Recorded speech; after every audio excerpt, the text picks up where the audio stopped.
ભાઈ અમદાવાદની અંદર મોટેરા સ્ટેડિયમ પાસે જે આ ભાઈ પાણીપુરી વાળા છે ને એને કોઈ ના ઓળખતે એવું બને નહીં. જેટલા લોકો મોટેરામાં રહેતા હોય ને ત્યાં તો ખાવા માટે પહોંચી જ જાય. જેનું નામ છે RK પાણીપુરી. અને આ પાણીપુરી એટલી જોરદાર કે ભીડ જોઈને ખબર પડી જશે. અહીંયાની પાણીપુરીની વાત કરું તો 6 જાતના પાણી અને જોરદાર રીતના ખવડાવે છે. તો આજે તમને કહીશ કે કઈ જગ્યાએ એવું છે, પાકું એડ્રેસ ને લોકેશન પણ આપી દઉં. તમને કહી દઉં કે અહીંયા મેં ચટણી પૂરી મંગાવી છે. દીપુભાઈ પાકું એડ્રેસ કઈ જગ્યાએ એવું કહી દો. પાકું એડ્રેસ એવું છે, મોટેરા સ્ટેડિયમ થી આગળ જાઓ તો PO પિલર નંબર 16 ની આગળ જ છે ન્યૂ RK પાણીપુરી. 3 ભાઈઓ છે બાપુ, જોરદાર પકોડી ખવડાવે, તમારું મજા આવી જશે.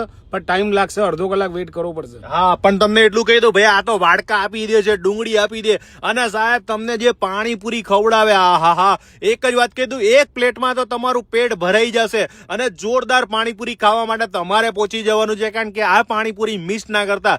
જેટલા લોકો મોટેરામાં રહેતા હોય ને ફોન કરીને પૂછી લે કે RK ની પાણીપુરી કેવી, એટલે કહેશે જોરદાર.